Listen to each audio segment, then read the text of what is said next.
Hello students, how are you all. I hope कि आप सभी बहुत अच्छे होंगे और आप सभी ने जो पिछला चैप्टर वो अच्छे से कंप्लीट कर लिया होगा। So now let's move into the new chapter, chapter number 10 and the chapter name is conjunction. इसे हम हिंदी में क्या बोलते हैं? संयोजक। So the definition is the words that join two words or phrases or clauses are called conjunction। मतलब वो word जो join करते हैं two words, phrases और clauses को उसे हम conjunction बोलते हैं। conjunction को हम joining words या फिर connectors भी बोलते हैं। Okay, some main conjunctions are as follow। यहाँ पर आपको कुछ main conjunction दे रखे हैं जैसे कि and, but, unless, lest, therefore, otherwise, when, while, however, since, because, though, yet, neither, nor, ये एक साथ यूज होते हैं, either और ये भी, whether, till, as, if, etc. Okay. Now the first topic in this one is the conjunction, its kind and uses। यहाँ पर संयोजक के kind और uses बता रखे हैं conjunction के।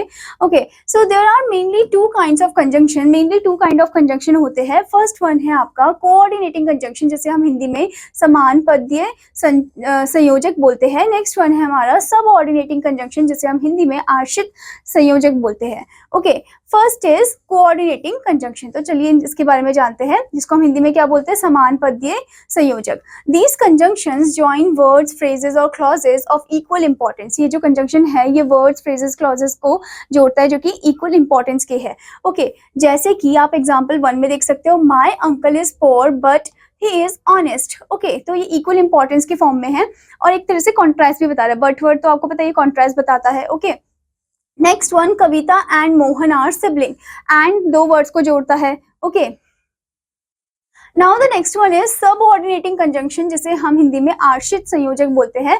These conjunctions join two clauses in which one clause depend on the other.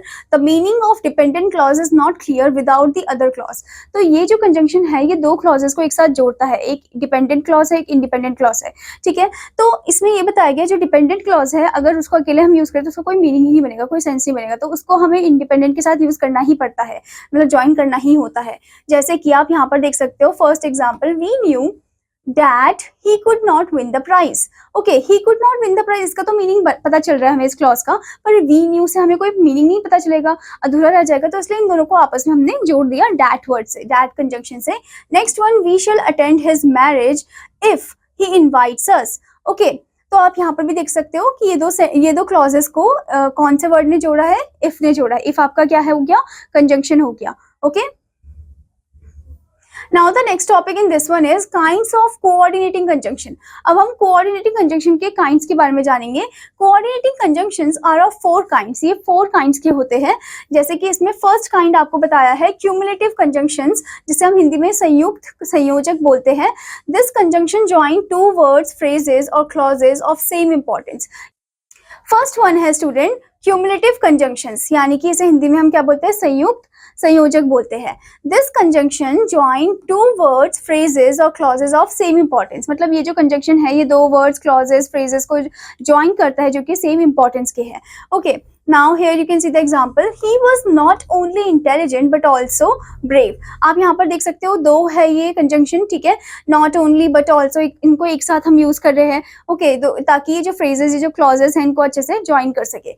Okay, now the next one, he as well as I is going to market। Okay, as well as, ये दो clauses या phrases को join कर रहे हैं। Okay, now the next type is alternative conjunction, जिसे हम वैकल्पिक संयोजक बोलते हैं। This conjunction expresses a choice between two clauses. ये दो क्लॉजेस के बीच में एक चॉइस रखता है। ठीक है, जैसे कि आप यहाँ पर एग्जांपल देख सकते हो, ईदर वर्क हार्ड और लीव द जॉब।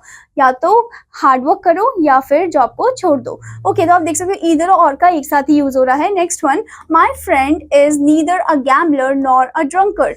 ओके, तो नीदर नॉर का भी यहाँ पर आपने देखा एग्जाम्पल। ठीक है, तो ये तो आपके ऑल्टरनेटिव थे जो एक चॉइस एक्सप्रेस कर रहे थे। Now next one is adversative conjunction, जिसे हम हिंदी में विरोधात्मक संयोजक बोलते हैं।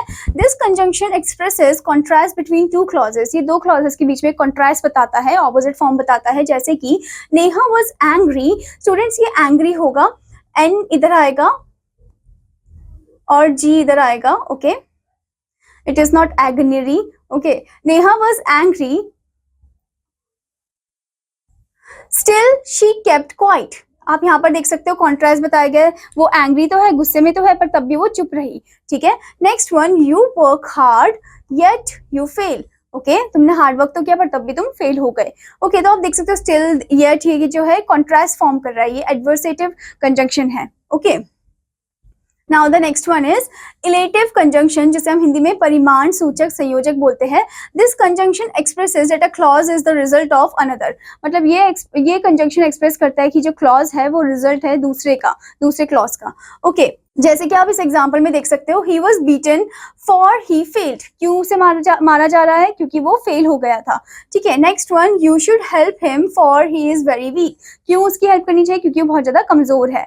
ओके, तो आप देख सकते हो कि उसका एक रिजल्ट फॉर्म बता रहा है, उसका एक रीजन वो एक्सप्लेन कर रहा है। Okay, I hope student that you understood this chapter. और आपका होमवर्क है कि आपको इसकी फॉलोइंग एक्सरसाइज पार्ट को कंप्लीट करना है। Now I will meet you in another class. Till then students, bye bye.